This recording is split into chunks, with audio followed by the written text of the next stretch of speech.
nous étions réunis aujourd'hui sur initiative du secrétariat technique du Comité national de suivi du contenu local et l'INPG, l'Institut national du pétrole et du gaz, pour procéder à la remise de diplômes, de certificats à des entreprises que nous avons eu à accompagner dans le cadre d'un programme dénommé TAGAT.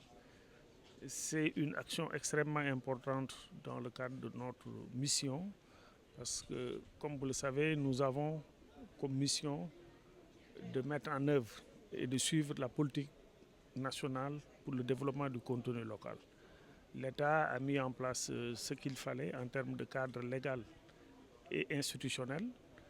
Maintenant, à nous de mettre en œuvre cette volonté politique qui est de faire de la préférence nationale une réalité. L'idée, c'est de permettre à nos ressources humaines nationales de participer ou de prendre en main même à terme les opérations dans le cadre du développement de ces ressources pétrolières et gazières. Mais également donner la place aussi à nos entreprises locales, donc des entreprises de droit sénégalais, détenues en majorité par des Sénégalais, donc leur donner l'opportunité également de prendre leur part dans ces opérations-là. Parce que si nous revenons un peu à ce que veut la loi, c'est que sur plus de 99% des activités que les entreprises locales participent, ou seules, si elles sont capables de faire le travail dans le respect des normes et standards de leur activité, de l'industrie, ou en collaboration avec des partenaires extérieurs dans le cadre de joint venture et bénéficier ainsi donc de transfert de technologie.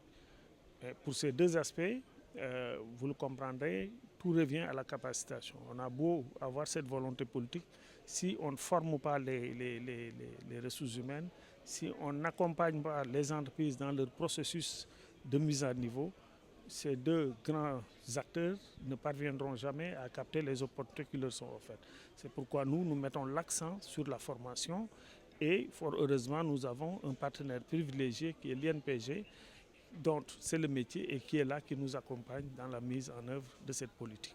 Bien sûr, alors, comment nous procédons? Nous avons une plateforme électronique d'intermédiation et de mise en relation, qui est le principal outil de travail du secrétariat technique. M. Pouy, ici à ma droite, en est le principal concepteur.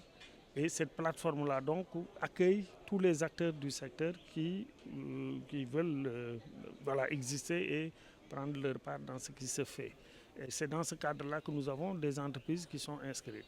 Donc, nous avons, quand on a initié ce programme, lancé un appel à candidature sur la plateforme pour que les entreprises intéressées puissent voir les modules que nous leur proposons et donc manifester leur intérêt et donc demander à être accompagnés dans tel ou tel sens. Donc c'est comme ça que nous sommes parvenus à mettre en place cette formation-là et à donc sélectionner des entreprises qui ont eu à se manifester. Cette formation BOSJET, c'est une formation qui est scindée en 4 parties. C'est l'induction et comment combattre le feu, comment survivre en cas de clash d'hélicoptère et comment survivre en mer. Donc ce sont ces 4 modules-là.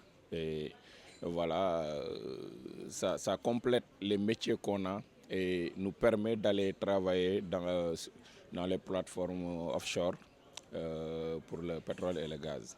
Donc c'est ça en gros.